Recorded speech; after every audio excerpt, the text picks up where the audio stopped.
He's the brother, of course, of Texan great David Carr. Sure, we'll use the word great on that. All right, and welcome to our inaugural episode of DB2. My name is David Brem. Oh, I am Daniel Butler. That was my cue. My bad.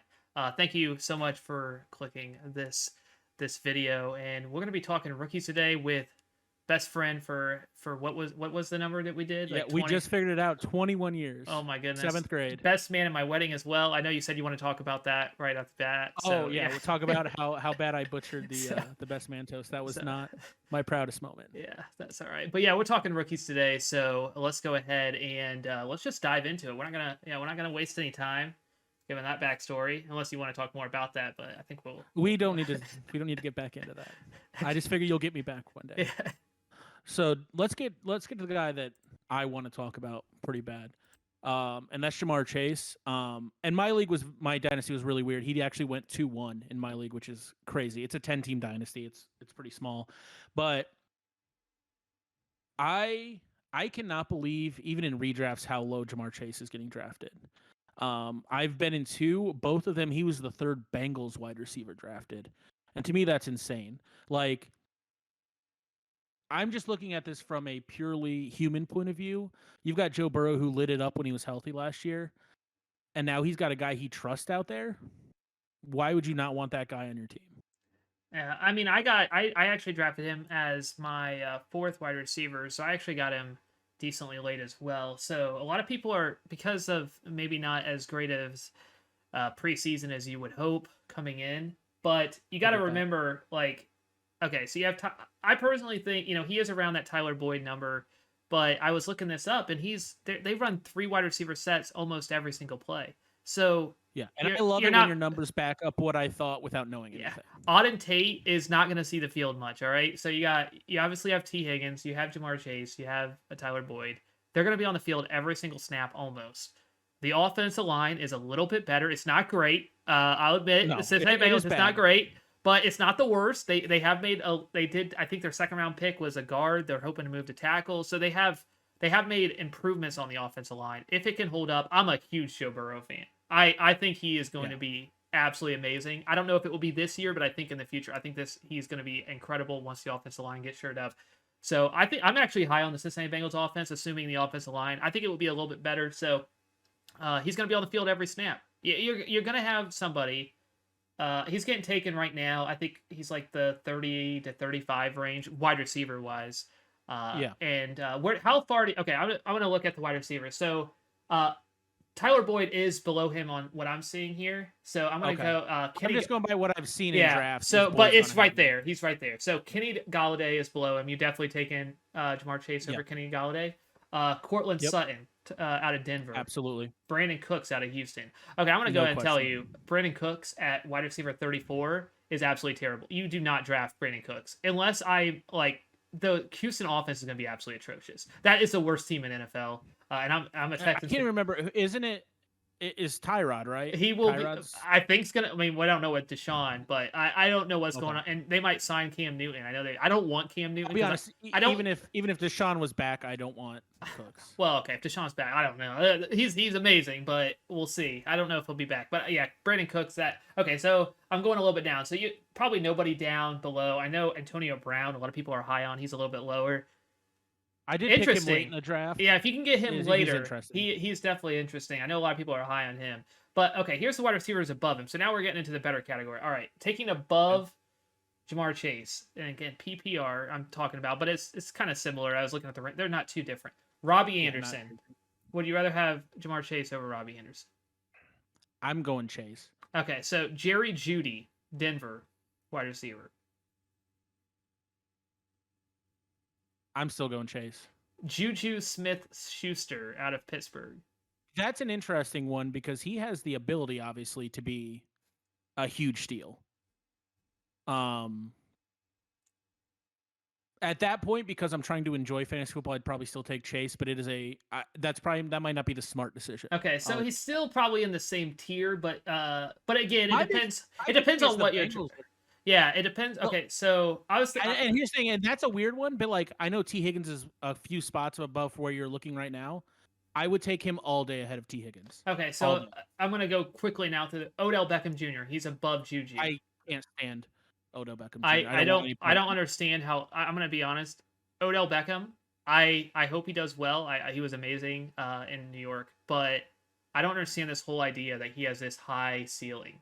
I traded him away in when's the last time we seen this? How can you say somebody has a high ceiling when he hasn't been that in 5 years? I don't know if maybe I I'm traded him crazy. away in Dynasty. I traded him away right before the draft. So I don't know. Nine. We'll see. We'll see. I do think the Cleveland offense will be good, but I'm probably high I also Jarvis feel like I should Landry. quickly say, because anybody watching this sees the Reds memorabilia behind me, while I am a diehard Reds fan, I am not a Bengals. I don't really have an NFL team. I just kind of follow the league. So I followed them more when Andy Dalton was there, but this is not a homer. I love Jamar Chase because he's a Bengal. I think that pairing with Joe Burrow is my biggest selling point. Is it weird? Just real quick, TCU, Horned Frogs. I have a Houston Texans shirt on. Both not from Texas, by the way. Oh, no. Ohio. I've been to Texas one time. Kind of weird. All I've right. been to Texas one time. I took my dad to watch him play to get destroyed by the Bengals at Jerry World. Chase Claypool. Would you rather have him over Chase Claypool? I would probably rather have Claypool. I can. Okay, so we're still in the same, but maybe a few spots over. So it depends on where he falls. I got I got Jamar Chase late. Like I had him way later than than I thought. So I mean, it comes down to value, of course. Where do you value him? Do you put him at a wide receiver 30, maybe wide receiver 27, 26, 25, somewhere in there? But that's it depends. A lot of times when I'm drafting, I'm looking for value. I got a really good value on him. T. Higgins is wide receiver 22, by the way. So actually, Cincinnati has 3 top 32 wide receivers. We'll see. We'll see. Pittsburgh also has 3. This is what makes me nervous about Juju. Pittsburgh has 3 top 27 receivers. I just don't think the offense is going to be good enough to have 3 top 27 receivers. Maybe I'm wrong. Ben's, we'll see how Ben plays. Yeah, but everybody's saying Ben looks better than he's ever looked. You also hear that every preseason from every player that shows up at camp. 3 is a tough thing to 3 in the top. You said 27th. That is a tough thing to upkeep. Yeah, and then they obviously have obviously have Najee Harris as well, which we'll probably touch on here shortly. Not that there's much to say; he's very good. But I don't know. I feel like I would be okay putting him above a lot of those guys. I think especially it depends on where you get him. If you're now, and that's the thing is you're getting him late, and I want to touch back a little bit on the offensive line thing because that's been the big knock on the Bengals. Their offensive line is terrible, which is admitted, and I actually think that's almost a good thing for Chase because that means Burrow's gonna have to dump off quick more often, and when you have to dump off quick, you're gonna go to that slot guy, and you're gonna go to the guy you just trust. Like I said, I think there's a lot about trust. With Chase, and I think that Burrow's got all the trust in him, and that's going to be huge. Yeah, and okay, so let's say you're watching this after, or you're like, okay, I'm not gonna get they're gonna draft Jamar where I'm drafting. I'm not gonna get him. So if Jamar Chase does not do much, which I think with a lot of rookies, it doesn't necessarily mean they're not gonna do much if they get out slow. If he gets off to a slow start, say first 4 or 5 games. I don't think people will let go of him. I don't think they're probably willing to let go of him early on. But somebody you might want to target, to trade, he's on the field. So even if he's not putting off the production, unless for some reason he's not on the field, if Auden Tate takes away, which you're not going to spend the 5th pick in the draft to have somebody not on the field. So assuming he's on the field, which he will be, assuming health, which you could say that about any player. I'm just assuming everybody's going to be healthy. Assuming he's on the field, I think if he gets off to a slow start, you might be able to get him for 50 cents on the dollar. I don't think it'll pick him off waivers. I don't think anybody's going to drop him, at least not in any solid leagues. But I do think again 3 wide receivers, and I can say this about Tyler Boyd and I'm high. I think the offense is going to be good. So I'm T. Higgins, Jamar Chase, Tyler Boyd. I think they're all going to be solid options. I think Jamar Chase has a little bit higher upside, but just based on the Joe Burrow, Jamar Chase. He could be a guy too if he starts slow. and maybe the guy who has him has a running back go down, or has a quarter, like has another position that goes down that they need to kind of fill, you could kind of take advantage of that and get your hands on Chase. I feel like it'd be a guy that you might value more than the guy who just needs to fill a spot. Yeah. So again, it may not just be for those who are drafting. There's a good chance you just can't get him. Like there's a chance that somebody does take him at wide receiver 27, wide receiver 30, somewhere in there, and you just don't fall in that spot. But still somebody to look out for. The Cincinnati offense, I'm high on. I think the offensive line is not as bad as people. I think it's bad, but it's not as bad. It's not as bad as it was last year. They did Well, improve it can't be as bad as it was Oh last yeah, year. they Like, it's didn't. not They possible. they did make improvements. They did. You would have liked to see a lot more. I think they could have done a lot more, but it is going to be better. So again, this is always assuming health. Joe Burrow comes back healthy and everything, and he looks good. I think the offense is going to click quite well. Okay, let's talk about tight end. Kyle Pitts is the only one of note. What are you thinking on Kyle Pitts? So he's obviously, I would say, it depends on how we were talking about this before. I'll go through this. Maybe I'll just do it now.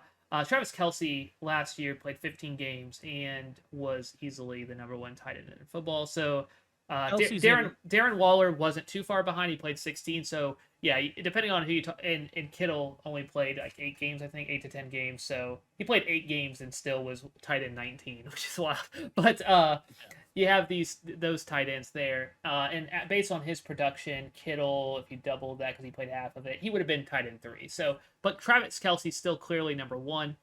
You have Waller and Kittle. So, what do you think about the tight end position, Kyle Pitts? Since we're talking rookies, or any other tight ends that are jumping out. So to me, obviously Kelce is tier 1 by himself. Waller and Kittle, I think, are tier 2 by themselves.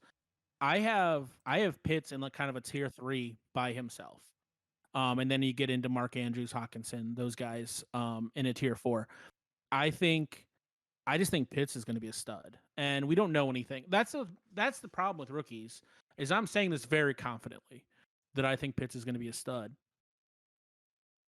I do, and I can tell you I would much rather leave my significantly rather leave my draft with Pitts than a Mark Andrews or a Hawkinson, like by a fairly decent margin. Yeah, I think obviously I'm usually one of the last people to draft a tight end. Just to put that into perspective, in my draft I drafted tight end 20, Blake Jarwin. I was drafting a tight end after people had already drafted 2 or 3. You know how many tight ends they're drafting? I don't know. Yeah. So I usually am one of the last ones, but I'm a big fan of getting the value there. I always try to get as much value as possible. If I'm at a pick and it's just not there, then I'm not going to take it.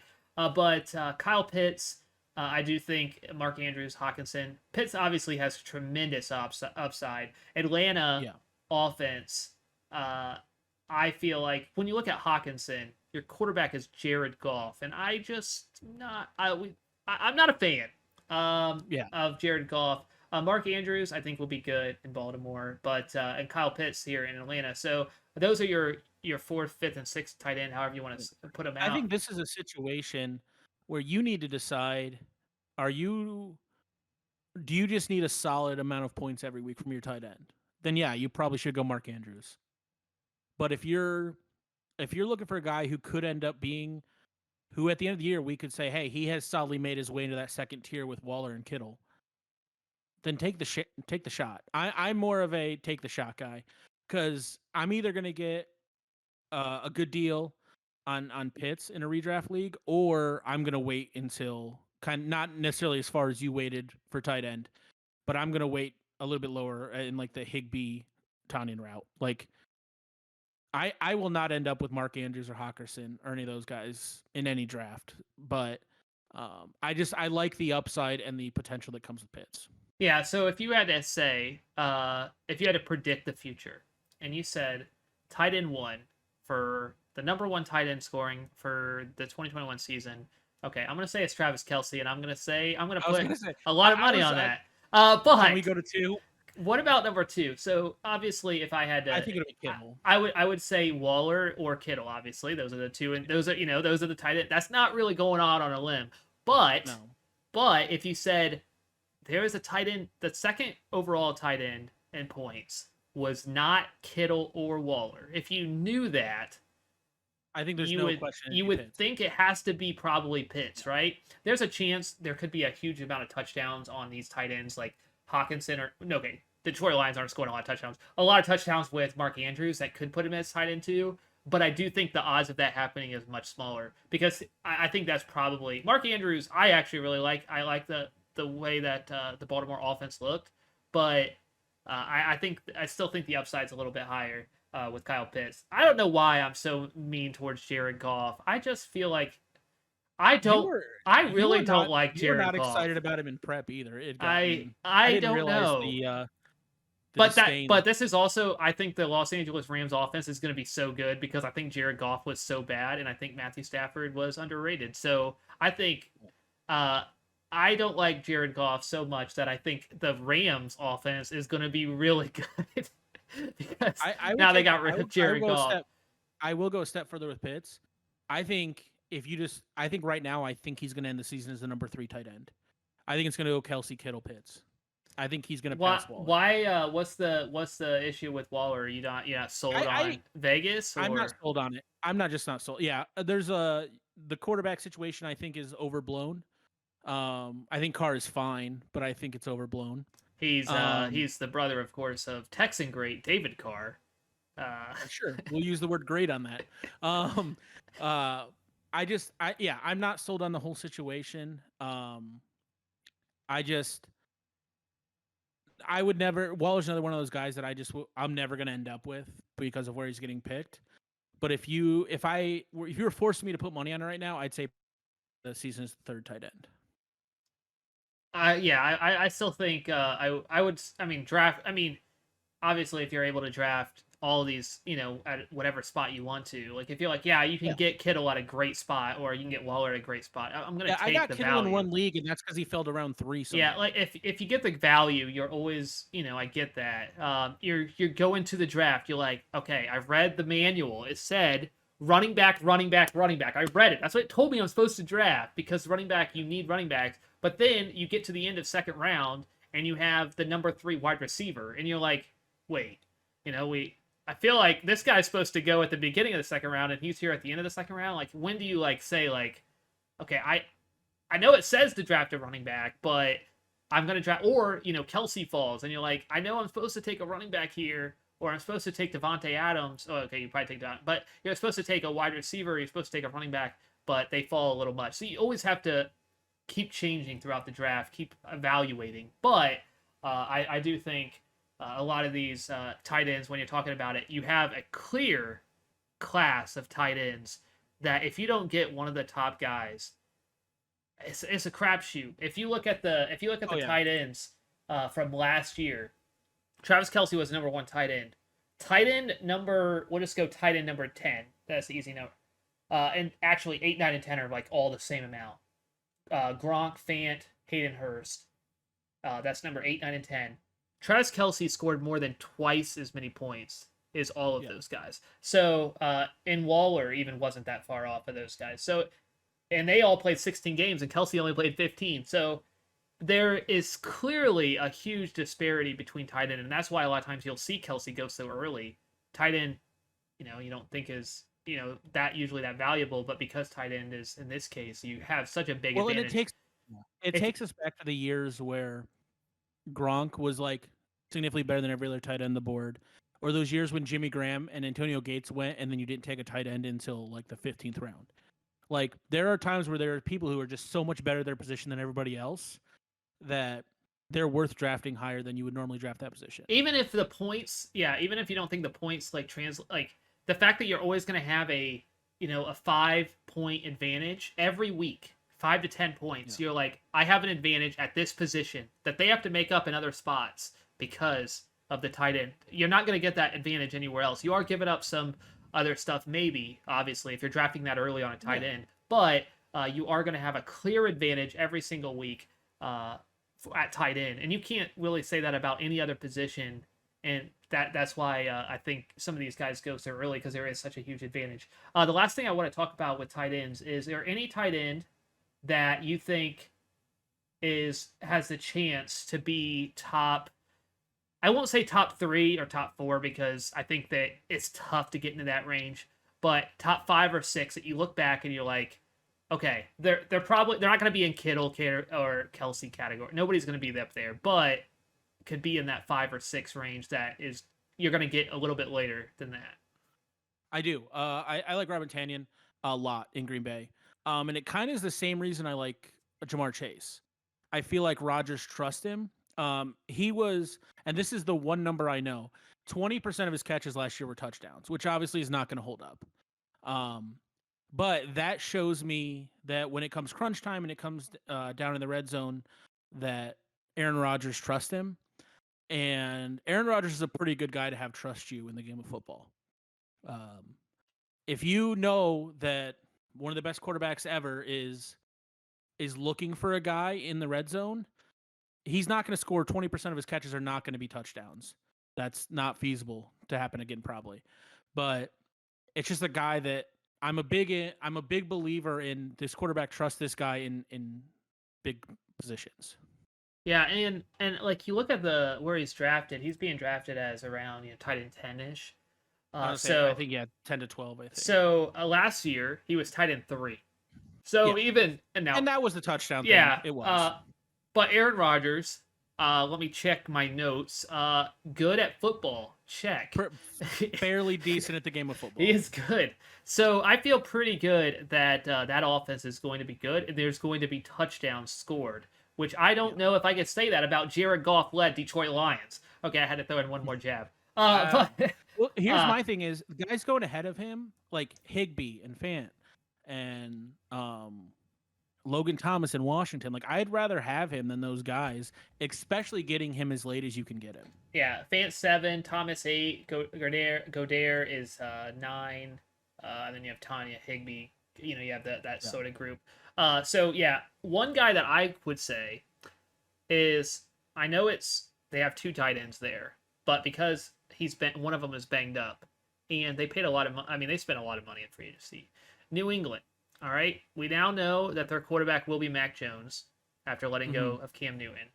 They put a lot of money in free agency. They have 2 tight ends, Jonnu Smith and Hunter Henry. I like both of them. That's the problem. But I think they're both crazy talented. But because Hunter Henry has been banged up, I think we'll see how this all plays out. If one of those tight ends is a rookie quarterback, he's probably going to find one of them that he trusts and will go to.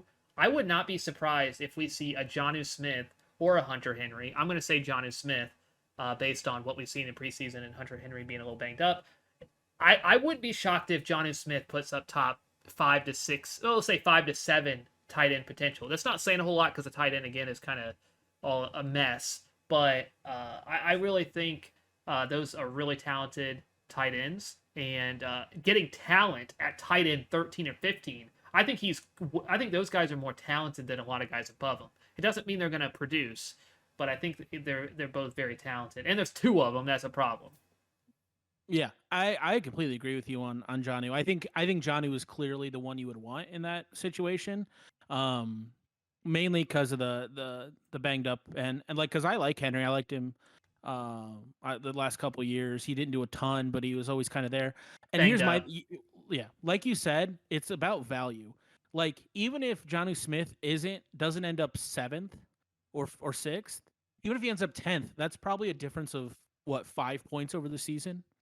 Like, and you're drafting him, the rest of your team is going to be so solid because you didn't pick a tight end until. Yeah. Do you like? Well, if you look at the tight end rankings again going back to that, you have Tanya at 3. Again, that's kind of tough. Kittle was injured. I don't think Tanya's going to be number 3. But Logan Thomas, T.J. Hawkinson, Mark Andrews, 4, 5, 6, Mike Gesicki out of Miami, Rob Gronkowski. Right now, we're getting into the range of they're all kind of like if you look at they're all point totals after from 3 to the difference between 3 and even I'm going all the way down to 16 is 36 points over the course of the year. So there's not a huge difference if you don't get one of those top 4 or 5 guys this year.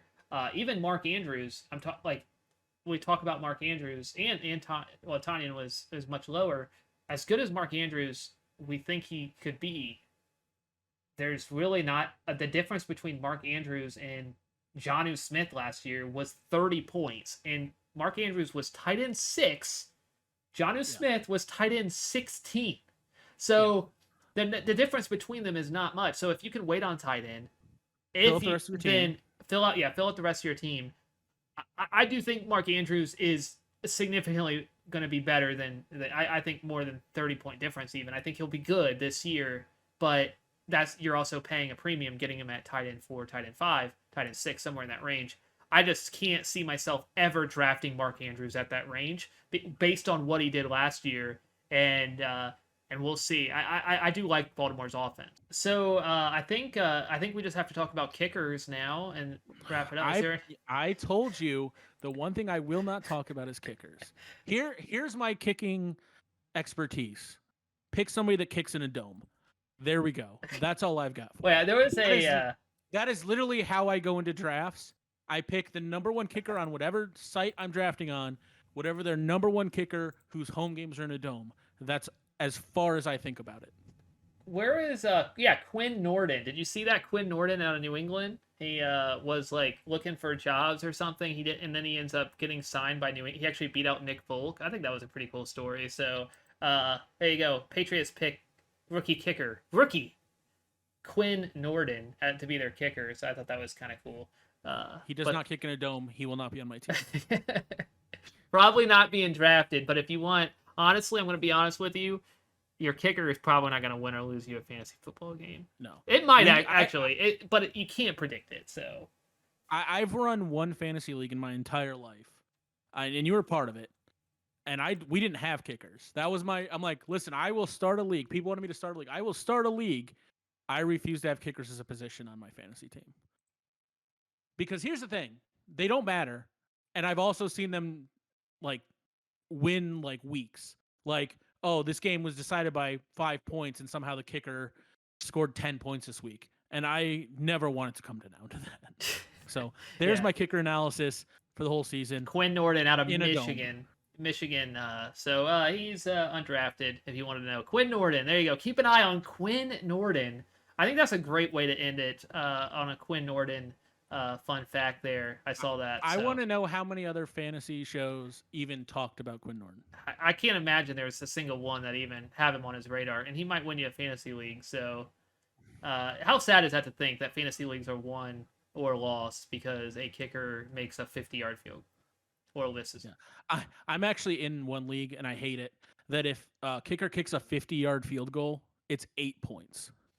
It's like 5 extra bonus or something on top. 5 extra bonus. And every time it happens, I'm so angry. Can we talk? Is that person like a former kicker or something? There's got to be something involved there. No, right? They just love bonus points. Like there's bonus points for quarterback everything. Passing touchdown 2 points, rushing touchdown 3 points, kicker 50-yard field goal 10 points. They just I got it though. They have all the bonus and they just check all the boxes. Like they're like, yep, check that one, check that one. That's also the same league where I'm required to have 2 of them on my roster. Yeah. So that can tell you all you need to know about that league. Oh my goodness. All right, so that's it for this week. We will be back next week. Talk week 1. Peace. See ya.